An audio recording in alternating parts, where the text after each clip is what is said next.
Bonjour à tous, on se retrouve aujourd'hui pour une interview avec Monroe. Bonjour Monroe. Bonjour. Je suis avec Maxence Salut. et Lucas. Bonjour. Aujourd'hui, on va t'interviewer parce que on a beaucoup de questions à te poser. Tu es créateur de contenu, tu es youtubeur, tu as environ 1000 abonnés sur YouTube, c'est bien ça? C'est ça. Ok. Tu fais des vidéos sur le dessin qui sont plutôt bien, honnêtement. Moi, je les ai vues et j'ai plutôt apprécié. Franchement, c'est vrai que c'est. Je Ouais. tenais à te dire que c'est du très bon travail. Merci. Ok, donc on va commencer par une première question. Alors, pourquoi avoir choisi Monroe comme nom de chaîne? Alors, Manro comme nom de chaîne, c'est parce que j'ai pas été chercher très loin. C'est tout simplement parce que je m'appelle Roman. Et Roman à l'envers, ça faisait Manro. Ah oui, Je trouvais que ça sonnait bien. Donc du coup, et j'ai vu surtout que le nom était pas pris. Donc du coup, j'ai décidé de mettre ça. Je trouvais que ça sonnait pas mal. ok. Qu'est-ce qui t'a motivé à commencer une chaîne YouTube de dessin? Ce qui m'a motivé, plusieurs choses. Déjà, premièrement, je me suis très vite rendu compte que je dessinais depuis très longtemps. Donc j'ai pu développer un peu cette compétence pendant pas mal de temps. Et je me trouve assez légitime.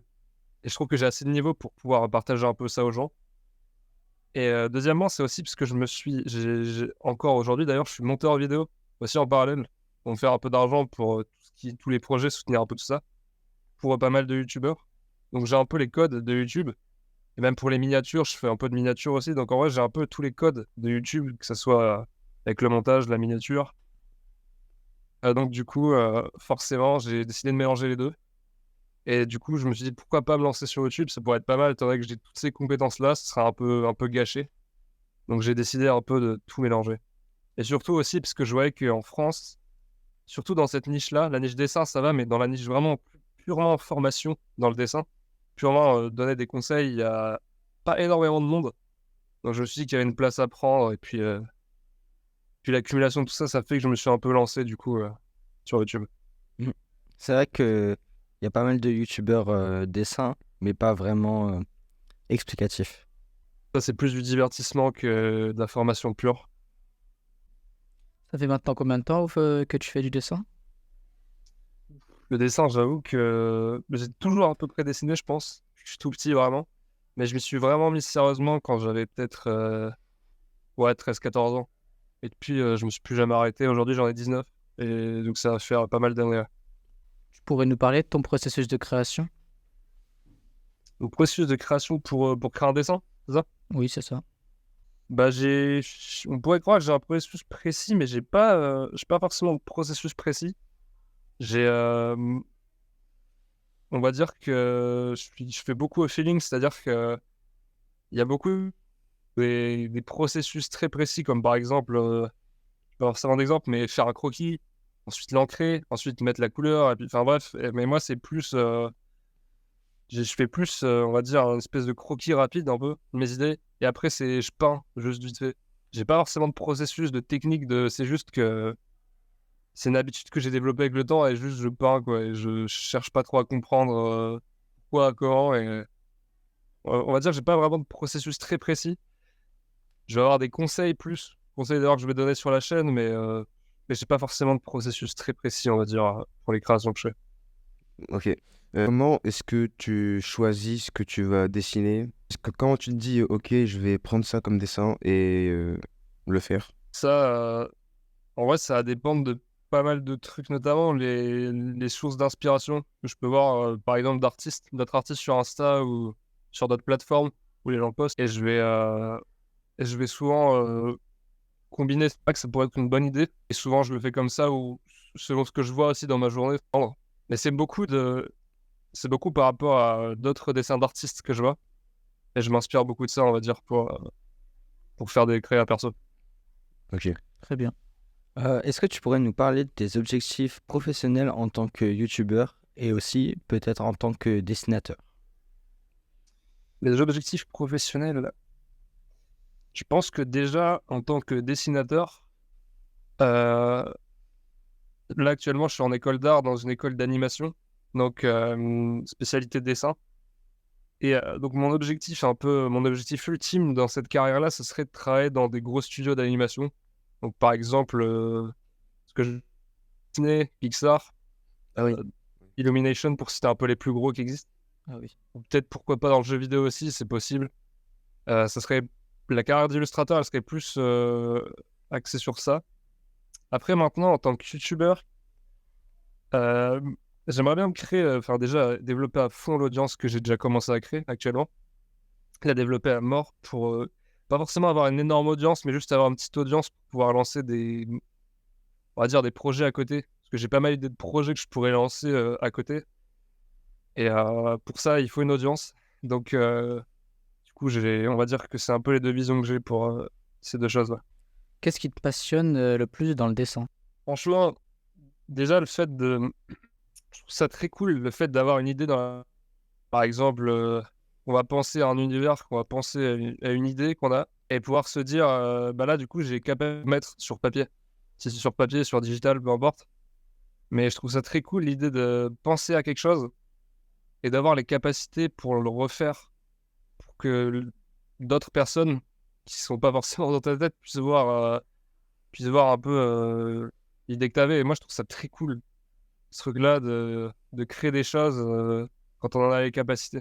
C'est surtout ça qui me passionnait à fond dans le dessin et ce que je me suis lancé là-dedans aussi. Comment est-ce que tu gères actuellement les avis que tu peux avoir sur ta chaîne YouTube? Est-ce que tu as eu du mal à te lancer? Est-ce que dans ton entourage, tu as eu des gens qui t'ont dit non, ne lance pas de chaîne YouTube ou reste dans le dessin ou je sais pas? Ouais, bah franchement, j'ai eu un peu de chance sur mon entourage parce que j'ai pas eu un entourage qui était très réticent. Au contraire, ils sont même contents quand je montre des bons résultats. J'ai des vidéos qui ont fait des... Ouais. Et du coup, j'ai pu montrer ça, ils étaient contents, ça. Et justement, c'est parce que j'ai montré des résultats, je pense. J'ai juste parlé du projet pendant des mois et qu'il se passait rien. Je pense que là, oui, on aurait peut-être un peu ramené à la réalité, mais c'est surtout le fait de montrer des résultats, je pense. Mais comment je gère les critiques? Les critiques, on va dire qu'il faut pas en parler. C'est ma technique, c'est que j'en parle pas. Tant qu'il n'y a pas de résultat, j'en parle pas. C'est vraiment le seul truc que je fais, c'est parce que même moi, je suis en études supérieures et donc forcément, on va être amené à découvrir ma chaîne. Il y a bien un moment où il y a des gens qui vont tomber dessus, et c'est déjà le cas. Il y a déjà 2-3 personnes qui sont retombées dessus un peu par hasard. Donc, pour le moment, de la bienveillance, mais faut voir après à l'avenir. Mais je pense que ça devrait aller. Ça va, les critiques. Je suis qu'au début, donc après, je peux pas trop m'avancer. Mais j'ai pas trouvé de mal en descendu. Bon, évidemment, j'ai quelques personnes qui m'ont un peu critiqué. Voilà, c'était pas un vrai métier, qu'il fallait pas que je mette toutes mes cartes sur ça. Mais en vrai, ça s'arrête là, quoi. C'est 2 personnes sur plusieurs qui me soutiennent quand même. Donc j'ai quand même eu assez de chance à ce niveau-là. Quels sont les défis auxquels tu as été confronté en gérant ta chaîne YouTube et comment tu as pu les surmonter? Les défis auxquels j'étais confronté, c'était beaucoup. En fait, au début, ouais, les défis, c'était la grosse charge de travail, surtout. Parce que moi, j'ai pris le parti de faire des montages assez costauds sur ma vidéo, des montages que je fais moi-même en plus. Donc, du coup, une post-production qui prend beaucoup de temps à faire sur les vidéos. Je pense que c'est le défi que j'ai trop sous-estimé avant de me lancer. Ouais. Et là, je me rends compte que bah, typiquement, taper une vidéo par semaine, ça va être très compliqué avec la charge de travail, les études, etc. Les défis, c'est principalement c'est le temps. Parce qu'avec tout ce que je gère à côté, c'est très compliqué de gérer une chaîne en plus et d'essayer d'être très constant dessus. Donc ouais, je dirais que c'est le truc principal. C'est vraiment ça. J'ai pas forcément trop de défis pour le moment. C'est vraiment le truc principal, c'est le manque de temps qui me ralentit un peu. Quel conseil donnerais-tu à quelqu'un qui souhaite se lancer dans le dessin ou créer sa propre chaîne YouTube? Je donnerais. Je pense que déjà, le premier conseil que je pourrais donner à quelqu'un, je vais faire les deux. Déjà, se lancer dans le dessin. Si c'est pour le plaisir, parce qu'il y a beaucoup de gens qui se lancent dans le dessin pour le plaisir, là, dans ces cas-là, je dirais plus à la personne, je dirais pas forcément de conseils. C'est avoir de conseils par amuse-toi. Par contre, si c'est vraiment une carrière précise dans le dessin, comme moi, j'ai des objectifs de rentrer dans des gros studios, etc. Là, travail dur, en vrai. Parce que le dessin, c'est un monde où il y a deux camps. Il y a le camp de ceux qui sont, tu vois, une mentalité de type le dessin, c'est pour le plaisir, euh, de travailler, de travailler, de travailler, parce que tu vas un peu nuire à ta créativité, tu vas un peu, au final, ça va un peu être contre-productif, donc ça sert à rien. Donc en vrai, pas plus de 2 heures par jour, travaille pas trop, ça devrait aller. Et moi, je suis plutôt du camp de bouge-toi le cul et puis travaille dur, parce qu'en fait, le truc, c'est que c'est des carrières dans lesquelles il y a seulement, sur une promo complète d'élèves, typiquement dans une école comme ça d'animation, il y a peut-être 2 personnes qui vont trouver du taf. Et sur ces 2 personnes, si on les additionne avec plein d'autres écoles, il y a peut-être 1% qui vont rentrer dans les meilleurs studios. En fait, c'est surtout celui qui travaillera. Donc, construire une carrière dans le dessin, c'est vraiment et de la discipline et travail dur parce que les gens ont tendance à oublier que le dessin, c'est un skills comme les autres, c'est une compétence comme les autres. Qui dit compétence dit qu'il faut travailler très dur pour atteindre cette compétence, pour atteindre des bons résultats dans cette compétence. Donc, ouais, moi, le truc principal que je dirais à quelqu'un qui veut se lancer dans le dessin, c'est travailler très dur. Et pour se lancer sur YouTube, donc créer sa propre chaîne YouTube, les conseils vont être assez similaires en vrai. Régulier, très régulier, c'est hyper important, même si ça marche pas, même si. Parce qu'au début, on verra aucun résultat. C'est sûr, au début, on est nul en vidéo. Hein. Ouais, c'est parce que j'ai certaines vidéos qui ont fait des petits chiffres, entre guillemets, mais parce que j'avais déjà des petites notions de mon. Pour la plupart des gens qui se lancent, il n'y a quasiment aucune notion. Donc, pour se lancer sur YouTube, ouais, c'est. Même si ça marche pas pendant 6 mois, en vrai, continue. Il faut continuer à fond. Parce qu'en général, euh, quand c'est le plus compliqué, quand on a enchaîné peut-être 4 vidéos qui marchaient pas, c'est souvent là qu'il y a une vidéo qui pète. Moi, c'est toujours fonctionné comme ça. Donc, ouais, faut surtout pas abandonner, se lancer dans le truc et puis travailler dur, encore une fois. Hein, parce que en travaillant plus que les autres, on aura forcément plus de résultats que les autres. C'est très logique. Donc, ouais, c'est un peu tous ces conseils que je donnerais, je pense. Ok, merci. Euh, Quelles sont tes sources d'inspiration pour tes dessins?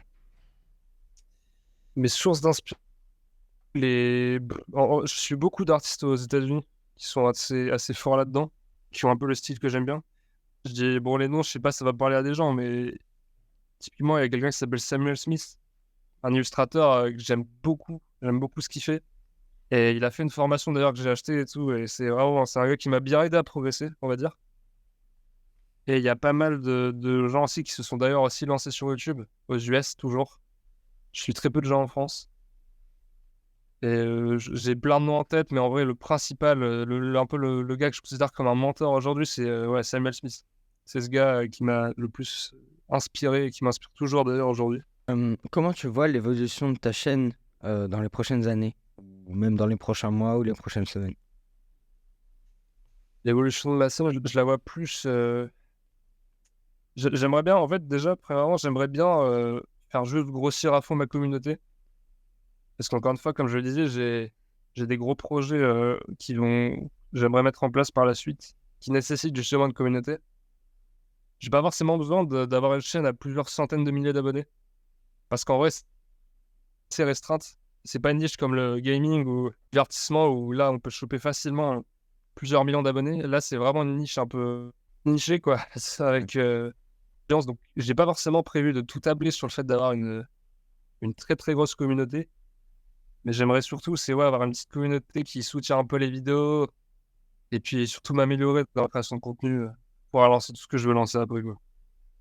Qu'est-ce qui t'a poussé à devenir youtubeur? Pourquoi tu t'as choisi de faire ça et pas plutôt un autre métier, Instagrammeur ou TikToker?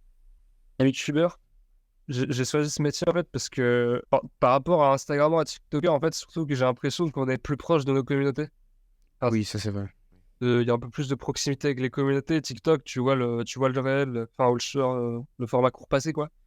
Tu vois le TikTok passer, tu passes à un autre et c'est tout, quoi. Pareil pour Insta, pour tous les formats courts de manière générale, alors que ouais, YouTube, c'est très. Il y a une meilleure proximité avec la personne, je trouve. Surtout qu'on nous voit sur du format plus long. Et ce qui m'a motivé un peu à me lancer dans ça plutôt qu'un autre, c'est parce que déjà, la liberté. Je pense que j'ai pas forcément envie plus tard de faire un métier les autres. Euh, Donc YouTube, je pense que ça peut être un bon moyen d'être un peu libre et de kiffe, parce que c'est vrai que ouais, c'est beaucoup la liberté. C'est beaucoup la liberté dans tout ça. est-ce que, à part les artistes que tu suis, tu as d'autres inspirations pour trouver des idées, comme par exemple, tu peux te balader et trouver une idée comme ça, et après tu rentres chez toi et tu la mets sur le papier ou le digital? Ouais, ça m'arrive. Ça m'arrive de parfois. J'ai un bloc-notes justement où je note des trucs. Parfois que je peux trouver cool à redessiner en marchant ou à la salle ou peu importe. Je peux retrouver je peux avoir des idées dans la tête qui arrivent et je peux les noter, pouvoir les faire plus tard. Yes, ça m'arrive ça. Ça arrive très régulièrement même. Est-ce que tu as eu des conseils déjà dans tes commentaires que tu as déjà appliqués, que tu as commencé à mettre en place? Euh, Très peu au final.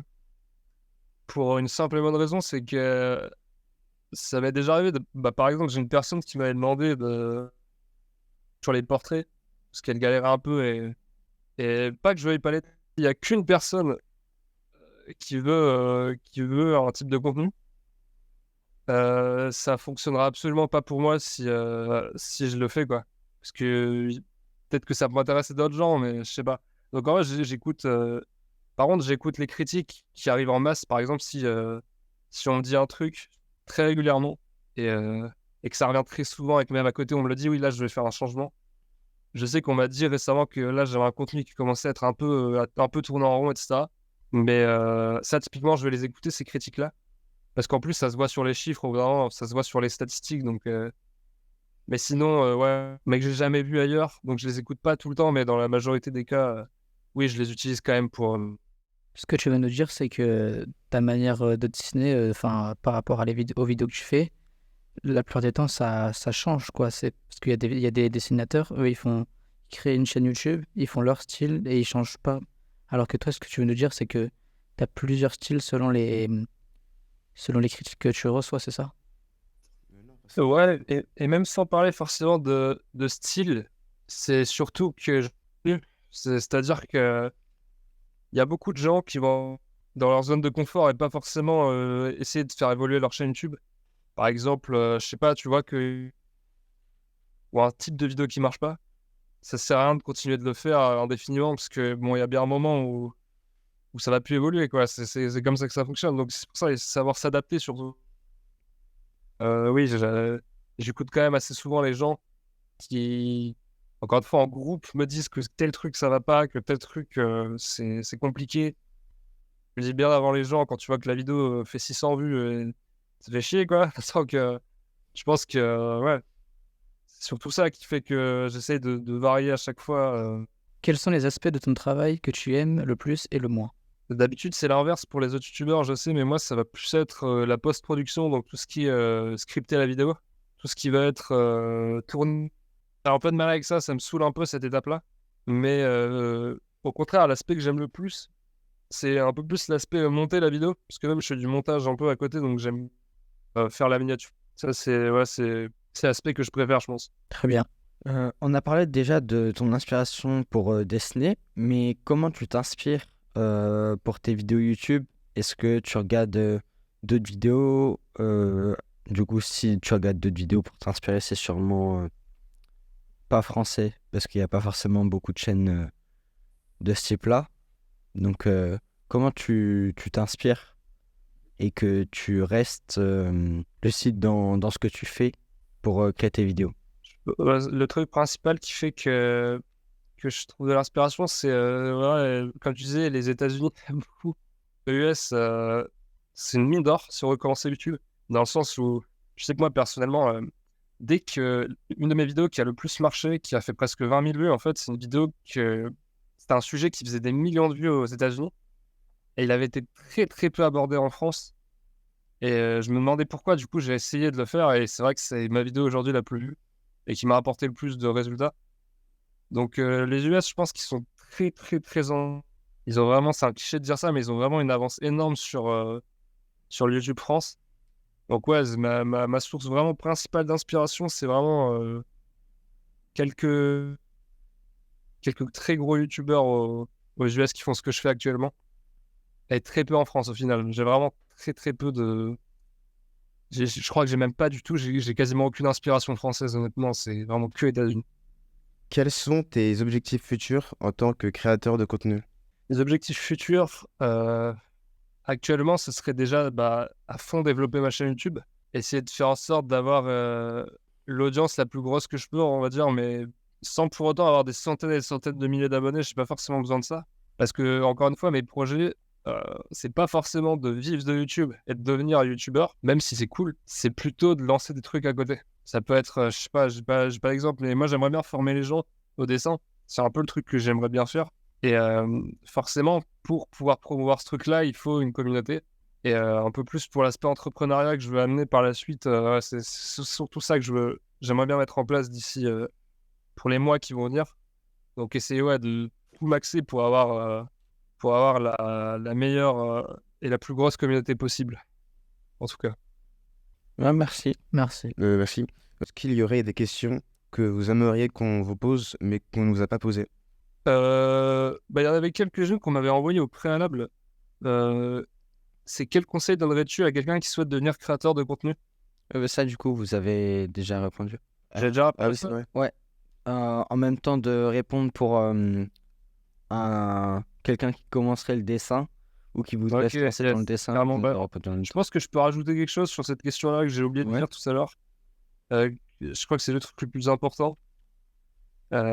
C'est que tout à l'heure, je disais que oui, il fallait poster régulièrement, il fallait, voilà, je dis les trucs un peu clichés que tout le monde connaît, mais cette idée de traverser du désert, ça, c'est un truc en dev perso que tout le monde entend. Oui, c'est vrai. Ce truc-là, je trouve qu'il est très, très, très important d'être expliqué, surtout dans la niche dessin un peu paumée comme ça.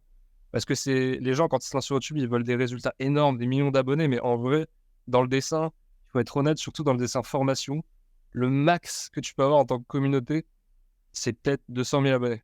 Vraiment, le grand max que tu peux taper. Donc déjà, premièrement, il faut s'attendre à ça. Et surtout, il faut s'attendre à faire peut-être 4 à 6 mois de vidéos où ça va absolument pas marcher.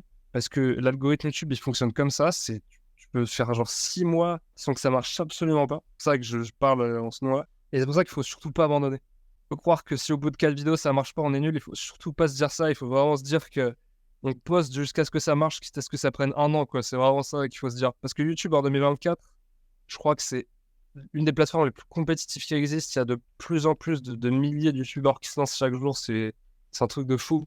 Donc la concurrence, elle est de plus en plus rude. Et pour se démarquer de la concurrence, il faut juste poster extrêmement régulièrement et ne jamais abandonner, même si ça marche pas pendant genre 6 mois, 1 an. Il faut juste pas abandonner. Il faut vraiment pas avoir peur de taper des durées énormes comme ça sans que ça marche. Et par rapport à tout à l'heure, parce que j'ai pas trop aiguillé sur ça. Ok. Est-ce que vous auriez des questions à nous poser? Des questions à vous poser? Ouais, en rapport avec nous, notre projet, et pourquoi. Peut-être Ouais, ouais, si jamais vous pas. en avez, après, si vous en avez pas. Si, j'en ai... Ouais, je peux en poser totalement. Il y en a... déjà, cette question que je peux vous poser, c'est vous avez prévu d'amener où le projet? Déjà, parce que je vois que vous faites... Tu m'avais déjà envoyé un podcast d'une chaîne Ah oui. où vous avez fait une interview et je voulais savoir où est-ce que vous voulez aller avec ça. Ok, en fait, notre projet, on va dire que il part d'une question de base, qui est quels sont les différents aspects de l'activité de la création de contenu. Donc, à partir de cette base, on a divisé cette question, on va dire, en 3 parties justement qu'on appelle chemin. Et on a 3 chemins. Donc, notre premier, c'est l'aspect un peu professionnel, donc ce qu'on fait actuellement, des interviews, des articles. Le second, c'est plutôt concentré sur la partie santé mentale et physique. Et d'ailleurs, ce matin, on a interviewé une psychanalyste pour parler de ça. Et le troisième, c'est l'aspect sociologique. Donc, on va mener dans notre lycée une étude sociologique pour parler des réseaux sociaux de manière générale. Et on a fait plusieurs questionnaires précédemment. Ok.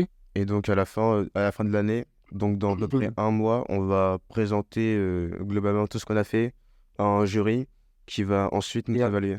Ok, c'est ça. C'est l'espèce d'examen un peu que vous devez passer à la fin de l'année, c'est ça? Ouais, mais c'est pas non plus trop stressant, quoi. Parce qu'en fait, c'est pris sur notre temps de cours, donc ça va. C'est mieux que d'aller en cours, je pense.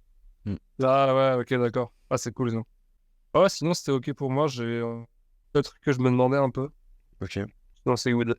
Bon, bah, Merci beaucoup. Je pense qu'on peut s'arrêter là. On est à une demi-heure d'enregistrement, je crois. C'est pas mal. N'hésitez pas à aller vous abonner à la chaîne de Monro. Monro, majuscule tout collé. C'est plutôt cool ces vidéos, je trouve. On se retrouve très prochainement pour une nouvelle interview. Merci et bonne journée à tous.